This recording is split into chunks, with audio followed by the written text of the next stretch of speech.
ভিত্তিক তাফসিরের আজকের পর্ব সূরা আল বাকারা আয়াত নম্বর ৮৪।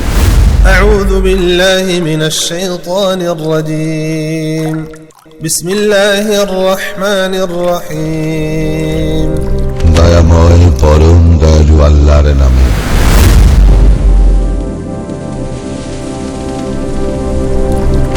আসসালামু আলাইকুম ওয়া রাহমাতুল্লাহি ওয়া বারাকাতুহু। আপনার উপর শান্তি, আল্লাহর রহমত ও তার বরকত বর্ষিত হোক। আলহামদুলিল্লাহ। আয়াত ভিত্তিক তাফসিরের ধারাবাহিক পর্বে সর্বপ্রথম আমরা মহান আল্লাহ তাআলার দরবারে শুকরিয়া আদায় করছি। এবার চলুন পবিত্র কোরআনের সূরা আল বাকারার ৮৪ নম্বর আয়াতটির তিলাওয়াত আগে শুনে নিই। এই আয়াতে আল্লাহ তাআলা বনী ইসরাইলদের ইহুদিদের কাছ থেকে নেওয়া আরও একটি সামাজিক ও মানবিক অঙ্গীকারের কথা মনে করিয়ে দিয়েছেন। আগের আয়াতে যেখানে ইবাদত এবং সমাজসেবার কথা ছিল, এই আয়াতে শান্তি শৃঙ্খলা বজায় রাখা এবং মানবাধিকার রক্ষার তাগিদ দেওয়া হয়েছে। আয়াতটি শোনার পর আমরা এই আয়াতের তাফসির মনোযোগ দিয়ে শুনব ইনশাআল্লাহ। وإذ أخذنا ميثاقكم لا تسفكون دماءكم ولا تخرجون أنفسكم من دياركم ثم أقررتم وأنتم تشهدون। এই আয়াতের অর্থ বা অনুবাদ: আর স্মরণ করো যখন আমি তোমাদের কাছ থেকে অঙ্গীকার নিয়েছিলাম যে তোমরা পরস্পরের রক্তপাত করবে না এবং নিজেদেরকে নিজেদের ঘরবাড়ি থেকে বের করে দেবে না। এরপর তোমরা তা স্বীকার করেছিলে এবং তোমরাই এর সাক্ষী ছিলে। এখন আমরা সূরা আল বাকারা আয়াত নম্বর ৮৪ তাফসির গভীরভাবে বুঝি। এই আয়াতে আল্লাহ তাআলা বনী ইসরাইলদের ইহুদিদের কাছ থেকে নেওয়া আরও একটি সামাজিক ও মানবিক অঙ্গীকারের কথা মনে করিয়ে দিয়েছেন। আগের আয়াতে যেখানে ইবাদত এবং সমাজসেবার কথা ছিল, এই আয়াতে শান্তি শৃঙ্খলা বজায় রাখা এবং মানবাধিকার রক্ষার তাগিদ দেওয়া হয়েছে।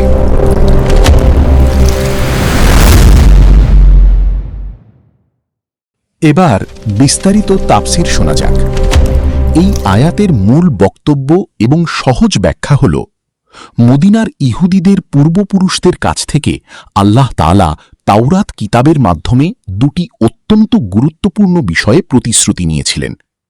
মদিনার ইহুদিরা নিজেরাও জানত যে তাদের কিতাবে এই আদেশগুলো রয়েছে। শর্ত দুটি হল: এক, নিজেদের মধ্যে রক্তপাত বা খুন না করা। তোমরা অন্যায়ভাবে নিজেদের সমাজের বা কোনো মানুষকে হত্যা করবে না। একজনের রক্ত ঝরানো মানে পুরো মানব জাতির রক্ত ঝরানো শামিল। দুই, কাউকে ঘরবাড়ি থেকে তাড়িয়ে না দেওয়া। তোমরা ক্ষমতার জোরে বা কোনো বিবাদের কারণে নিজেদের ভাইদের বা কোনো দুর্বল মানুষকে তাদের নিজস্ব বাসস্থান ও মাতৃভূমি থেকে জোরপূর্বক উচ্ছেদ করবে না। অঙ্গীকার ও সাক্ষ্য ছিল। আল্লাহ তাদের মনে করিয়ে দিচ্ছেন যে যখন এই নির্দেশগুলো দেওয়া হয়েছিল তখন তাদের পূর্বপুরুষরা সানন্দে তা মেনে নিয়েছিল এবং বলেছিল, হ্যাঁ, আমরা এই শর্তগুলো মেনে চলব। মদিনার তৎকালীন ইহুদিরাও তাদের কিতাবের এই চুক্তি সম্পর্কে পুরোপুরি অবগত ছিল এবং তারা নিজেরাই এর সত্যতার সাক্ষী। উল্লেখ্য যে এর পরের ৮৫ নম্বর আয়াতের পর্বে আসবে কিভাবে তারা এই চুক্তিটি ভেঙে রক্তক্ষয়ী যুদ্ধে লিপ্ত হয়েছিল। এই আয়াতের মূল শিক্ষা হল, এই আয়াতটি থেকে আমরা সামাজিক জীবনের দুটি বড় শিক্ষা পাই। এক, মানবাধিকার ও জীবনের নিরাপত্তা। ইসলামে মানুষের জীবনের নিরাপত্তা এবং তার বাসস্থানের অধিকারকে সর্বোচ্চ গুরুত্ব দেওয়া হয়েছে। কোনো মানুষকে অন্যায়ভাবে হত্যা করা বা তার থাকার জায়গা থেকে তাকে জোর করে তাড়িয়ে দেওয়া আল্লাহর কাছে অত্যন্ত জঘন্য অপরাধ। দুই, প্রতিশ্রুতি রক্ষা করা। আল্লাহ ও বান্দার সাথে করা যে কোনো ভালো অঙ্গীকার বা চুক্তি রক্ষা করা মুমিনের দায়িত্ব।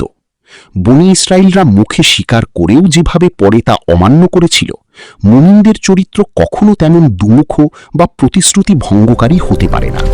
আয়াত নম্বর ৮২ থেকে ৮৪ পর্যন্ত এই কয়েকটি আয়াতের চিত্র যদি আমরা দেখি, তাহলে দেখতে পাই আয়াত ৮২-তে জান্নাতের অধিবাসীদের পরিচয় দেওয়া হয়েছে।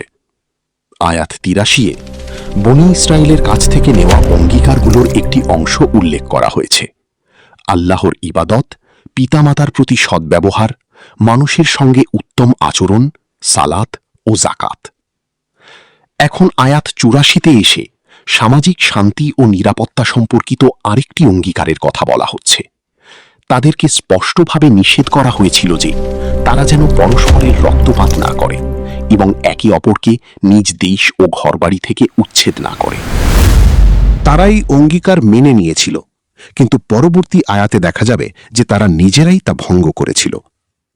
এই আয়াতের গুরুত্বপূর্ণ শিক্ষা হল, মানুষের জীবন অত্যন্ত সম্মানিত।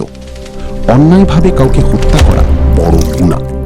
কাউকে তার ঘরবাড়ি ও মাতৃভূমি থেকে উচ্ছেদ করা গুরুতর অন্যায়। অঙ্গীকার করলে তা রক্ষা করা ঈমানের দাবি।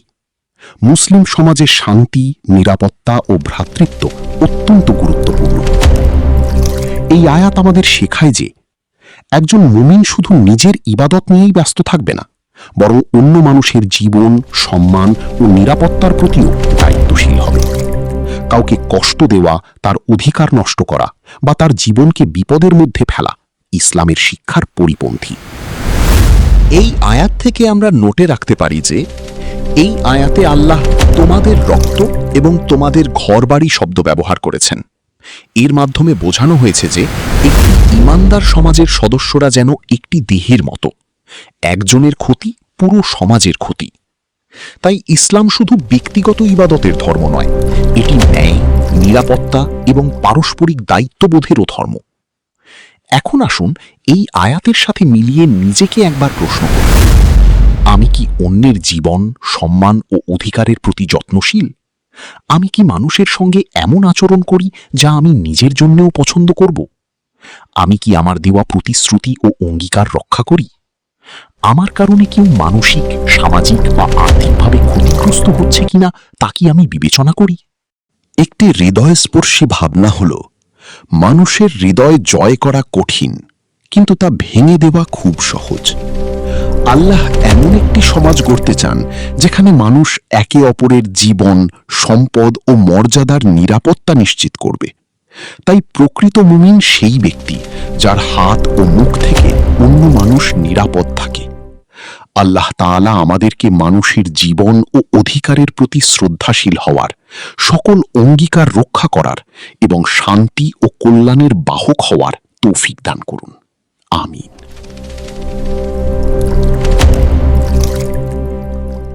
সম্মানিত ভাই, বোন ও বন্ধুগণ, এই তাফসীর থেকে আমরা কি শিখলাম? কমেন্ট করে আপনার মতামত আমাদের জানাতে ভুলবেন না। সূরা আল বাকারার ৮৫ নম্বর আয়াতের তাফসীর শোনার আমন্ত্রণ জানিয়ে ৮৪ নম্বর আয়াতের তাফসীর এখানেই শেষ করছি। কুরআনের প্রতিটি আয়াতের তাফসীর জানতে আমাদের পূর্ববর্তী ধারাবাহিক পর্বগুলো দেখুন এবং পরবর্তী পর্বগুলোর সাথেও যুক্ত থেকে নিয়মিত আয়াতভিত্তিক তাফসীরের সঙ্গেই থাকুন। মহান আল্লাহ তাআলা যেন আমাদের সবাইকে কুরআন বুঝে পড়া, তা থেকে শিক্ষা গ্রহণ করা এবং জীবনে বাস্তবায়নের তৌফিক দান করেন। আমিন। আমাদের পরবর্তী তাফসীর সূরা আল বাকারা, আয়াত নম্বর ৮৫।